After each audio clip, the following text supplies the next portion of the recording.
Sahabat peradaban kasih ekologis yang terkasih, selamat berjumpa dalam Renungan Harian bersama saya, Romo Alawis Budi Purnomo PR, melalui channel ini. Semoga panjenengan selalu sehat, tetap semangat tanpa sambat, dan selalu bahagia, kebahagiaan yang bersumber dari Tuhan Allah kita. Mari kita awali perjumpaan kita dengan bersatu di dalam doa. Allah Bapa yang Maha Pengasih dan Penyayang, kami bersyukur kepadamu karena Yesus Kristus Putra-Mu Tuhan dan Juru Selamat kami yang datang ke dunia untuk menghadirkan kerajaan-Mu sendiri. Tanda kehadiran kerajaan-Mu salah satunya adalah saat kuasa-kuasa jahat diusir, disingkirkan dari kehidupan kami.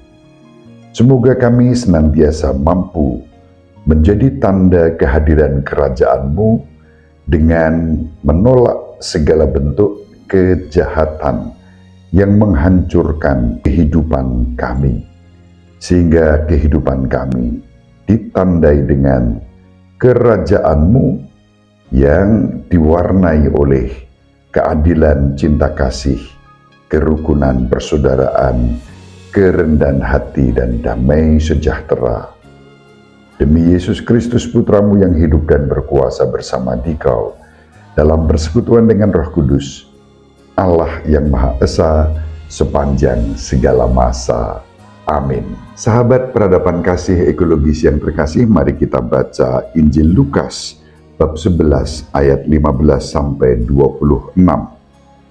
Sekali peristiwa setelah Yesus mengusir setan, ada beberapa orang berkata, "Ia mengusir setan dengan kuasa Beelzebul, kepala setan." Ada pula yang mencobai dia dan meminta tanda dari surga. Tetapi Yesus mengetahui pikiran mereka lalu berkata, "Setiap kerajaan yang terpecah-pecah pasti runtuh. Jika iblis juga terbagi-bagi dan melawan dirinya sendiri, bagaimana mungkin kerajaannya dapat bertahan? Sebab kalian berkata bahwa aku mengusir setan dengan kuasa Beelzebul. Jadi, jika aku mengusir setan dengan kuasa Beelzebul, dengan kuasa apakah pengikut-pengikutmu mengusir setan? Sebab itu merekalah yang akan menjadi hakimmu. Tetapi jika aku mengusir setan dengan kuasa Allah, maka sesungguhnya kerajaan Allah sudah datang kepadamu. Apabila seorang yang kuat dan bersenjata lengkap menjaga rumahnya, amanlah segala miliknya. Tetapi jika seorang yang lebih kuat daripadanya menyerang dan mengalahkannya, maka orang itu akan merampas perlengkapan senjata yang diandalkannya dan akan membagi-bagi rampasannya. Barang siapa tidak bersama aku, ia melawan daku, dan barang siapa tidak mengumpulkan bersama aku, ia mencerai-beraikan. Apabila roh jahat keluar dari manusia, ia mengembara ke tempat-tempat yang tandus, mencari perhentian, dan karena tidak mendapatkannya, ia berkata, "Aku akan kembali ke rumah yang telah kutinggalkan itu." Maka pergilah ia dan mendapati rumah itu telah bersih tersapu dan rapi teratur.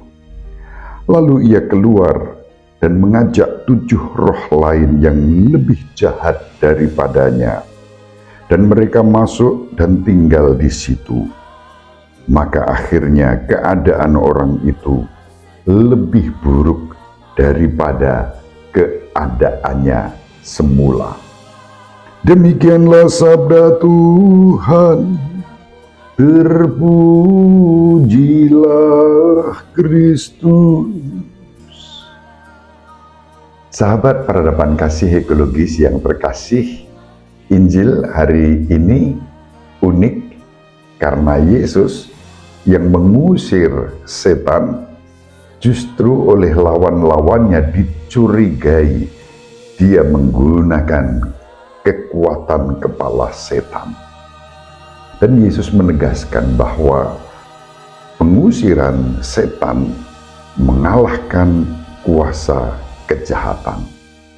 Dan indikator kerajaan setan adalah perpecahan, cerai-berai, runtuh, hancur.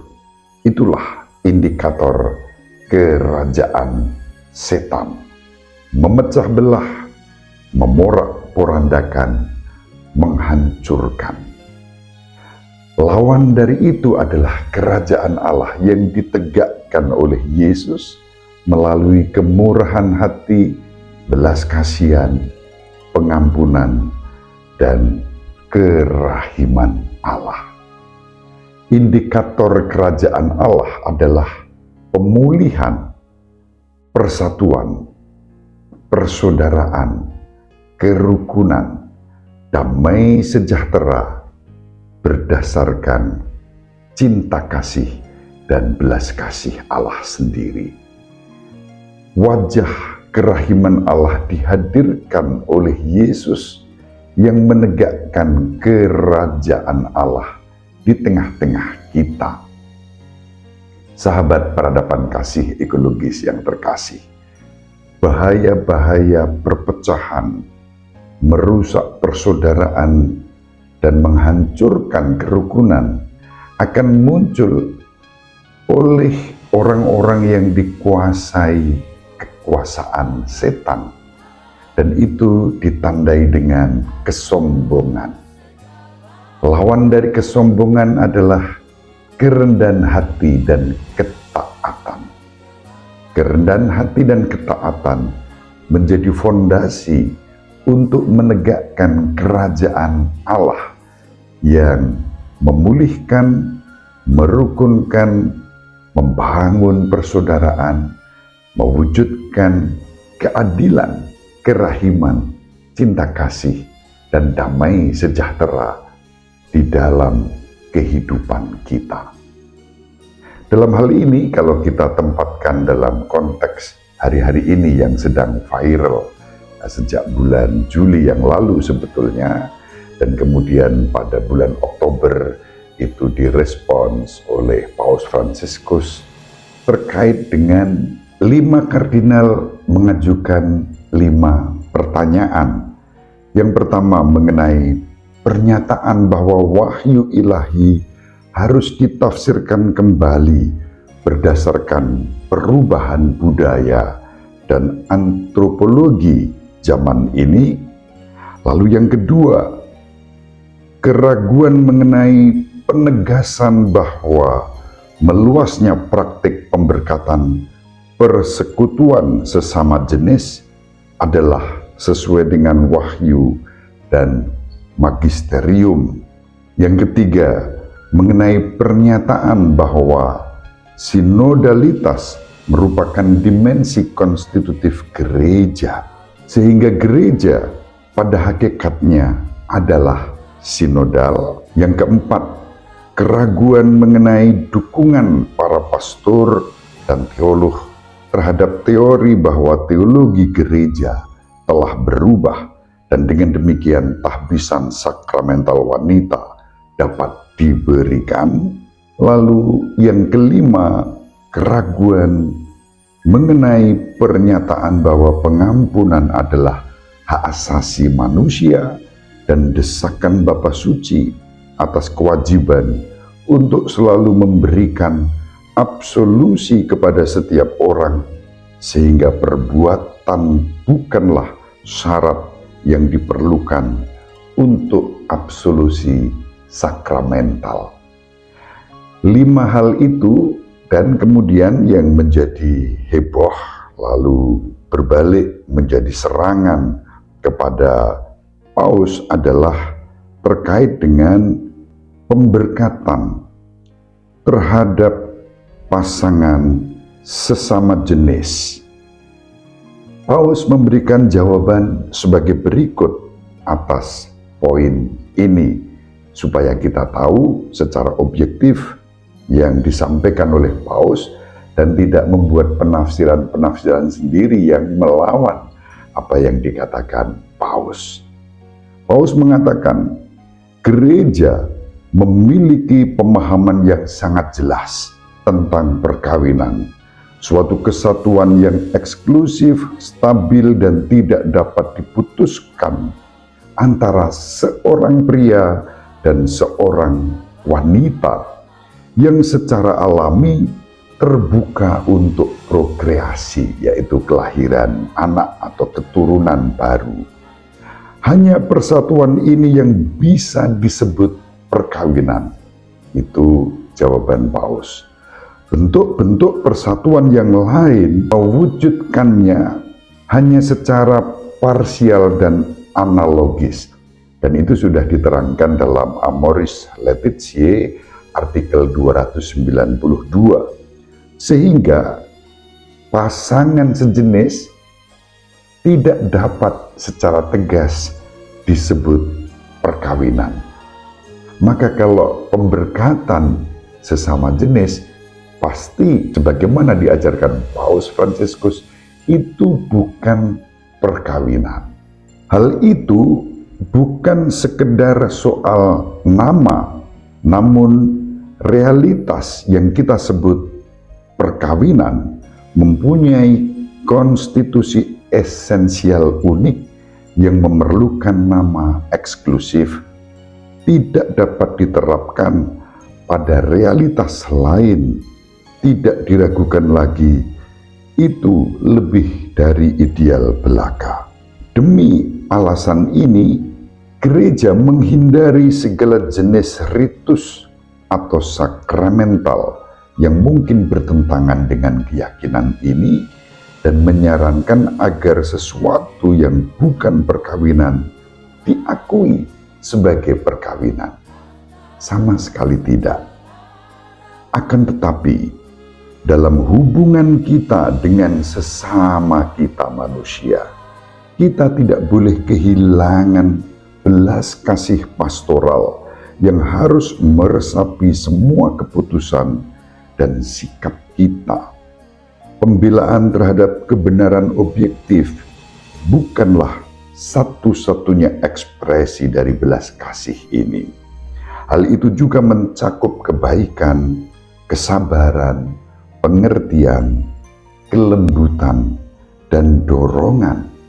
Oleh karena itu, kita tidak bisa menjadi hakim yang hanya mengingkari, menolak, dan mengecualikan.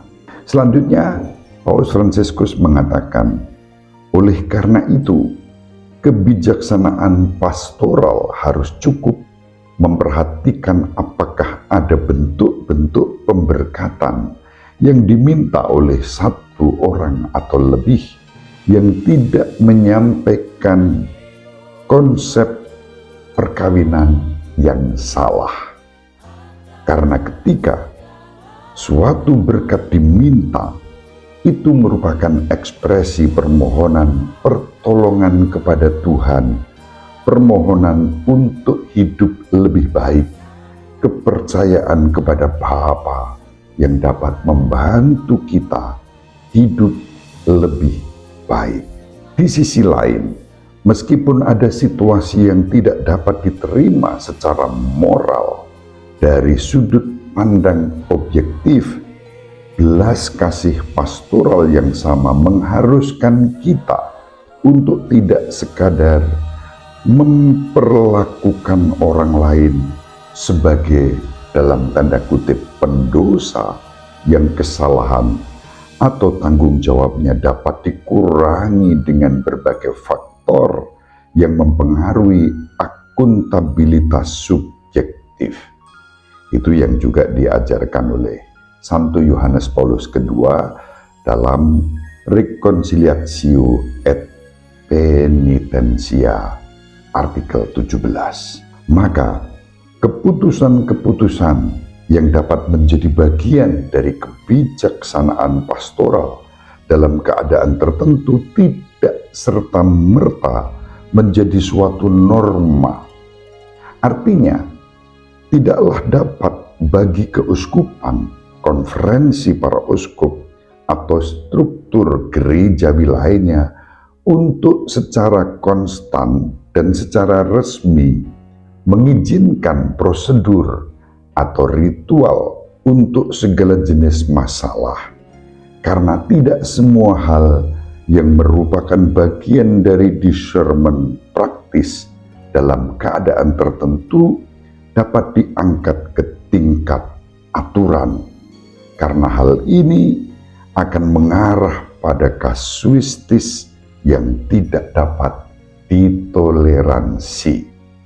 Juga dijelaskan dalam Amoris Laetitia artikel 304. Hukum kanonik tidak boleh dan tidak dapat mencakup semuanya. Begitu pula konferensi para uskup dengan beragam dokumen dan protokolnya mengklaim mencakup hal tersebut, karena kehidupan gereja mengalir melalui banyak saluran selain saluran normatif. Sahabat peradaban kasih ekologis yang terkasih, itulah yang disampaikan oleh Paus terkait dengan pemberkatan sesama jenis. Sekali lagi, itu bukan perkawinan dan itu bukan sebagai aturan yang umum, melainkan kasus demi kasus untuk menyalurkan kemurahan dan kasih pastoral kepada siapapun yang datang memohon berkat. Maka tegas, tidak ada perkawinan di antara sesama jenis. Perkawinan selalu antara satu pria dan satu wanita, dan dalam segala persiapan yang diperlukan. Kalau ada sesama jenis yang datang memohon berkat, gereja tidak boleh menolak, tidak boleh menghakimi, tidak boleh mengecualikan. Persis disitulah kiranya kasih pastoral untuk menghadirkan kerajaan Allah yang memulihkan, yang mempersatukan, yang merukunkan, yang semakin meneguhkan persaudaraan ditawarkan kepada kita. Maka mari dengan rendah hati dan taat kita menerima realitas ini sebagai bagian dari upaya menghadirkan kerajaan Allah di tengah-tengah kehidupan kita. Ibu Maria selalu mendoakan kita, Papa Yusuf merestui kita dengan keheningannya. Semoga panjenengan semua sahabat peradaban kasih ekologis yang terkasih, bersama seluruh anggota keluarga dimanapun berada, dibimbing, dilindungi, dan diberkati oleh Allah yang Maha Kuasa, Bapa dan Putra dan Roh Kudus. Amin. Terima kasih, salam sehat, tetap semangat tanpa sambat, selalu bahagia, kebahagiaan yang bersumber dari Tuhan Allah kita. Salve, shalom, salam sejahtera, berkah dalam. Sahabat peradaban kasih yang terkasih, sampai jumpa pada episode berikutnya. Terima kasih atas kebersamaan kita. Salam peradaban kasih dan ekologis, berkah dalam.